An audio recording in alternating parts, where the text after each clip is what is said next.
under Pakistan's presidency.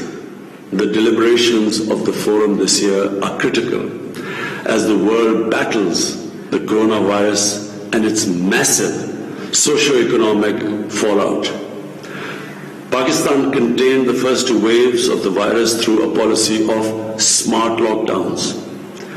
We implemented an $8 billion relief package to support the poor and vulnerable and to keep our economy afloat at the same time. Now, unfortunately, we're facing the third wave of the virus. Inshallah, we hope to defeat this. We need a lot of luck, like everyone does. The international community must ensure that the vaccine is available to everyone, everywhere, as soon as possible. If not, the virus will roam around and come back. Production of the vaccine must be ramped up.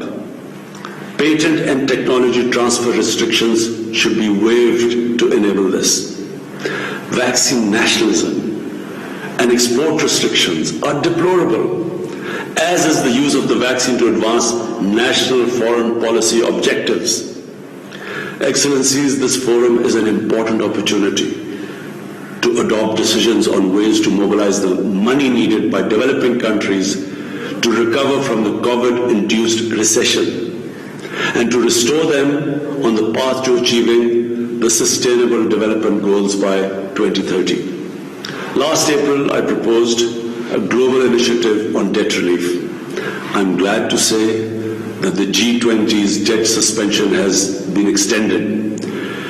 Its scope needs to be enlarged to encompass all vulnerable countries, especially the small island developing states. Private creditors must participate in providing debt relief and restructuring. In January of this year, at the UNCTAD meeting, I proposed a 5-point agenda for emergency financial support to developing countries, including debt relief and restructuring, SDR creation and redistribution, larger concessional finance, and an end to illicit financial flows from the developing world.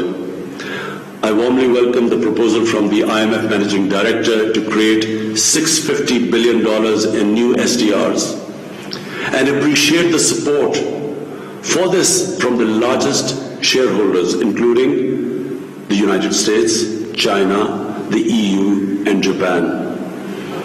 The IMF, the World Bank, and other developing banks now have an ample capacity to enlarge concessional financing for developing countries. The forthcoming IDA replenishment should be enlarged to $60 billion. Developing countries should also be able to borrow from the market at the prevailing low interest rates which are available to the developed countries.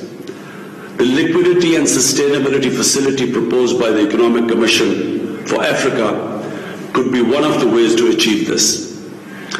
The Panel on Financial Accountability, Transparency and Integrity, the FACTI panel, has proposed 14 recommendations to halt the outflow of trillions of dollars from developing countries. These recommendations should be endorsed by the United Nations and all financial institutions. The stolen assets of developing countries must be returned immediately and, more importantly, unconditionally. While speaking to the FACTI panel, I proposed the imposition of a global minimum corporate tax to avoid profit shifting and tax avoidance by large corporations. I endorsed the recent US proposal for such a global minimum corporate tax.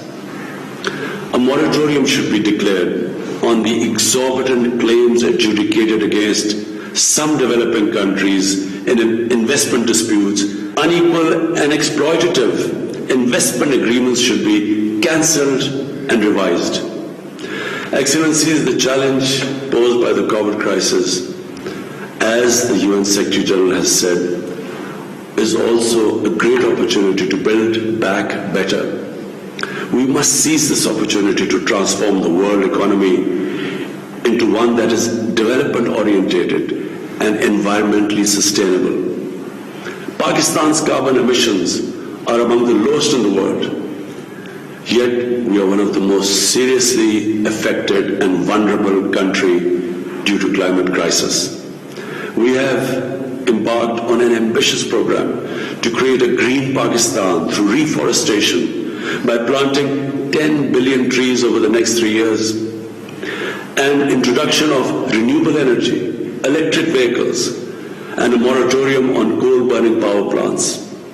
The developed nations must fulfill their commitments under the Paris Agreement and mobilize $100 billion annually in climate finance as they have promised. 50% of this must be devoted to adoption programs of developing countries. The United Nations is well placed to take the lead in formulating and coordinating the implementation of a plan to make the transition to a green global economy. I hope that the UN will create an inclusive, multi-stakeholder mechanism to do so. Excellencies, we are at a critical point in world history. The COVID pandemic has dramatically illustrated humanity's oneness and interdependence. We must disavow power rivalries and geopolitical competition. We must opt for unconditional international cooperation. Together we must construct a new peaceful, equitable and sustainable world order. I thank you. President. वज़ीर आज़म Pakistan Imran Khan economic and social council forum से खिताब कर रहे थे, जहां उनका कहना था कि फोरम से इफ्तिताई खिताब करना मेरे लिए खुशी के बाइस है और फोरम तरक्की पजीर ममालिक की हालत सुधारने के लिए मदद कर सकता है। पाकिस्तान ने कोरोना की पहली लहर का कामयाबी से मुकाबला किया।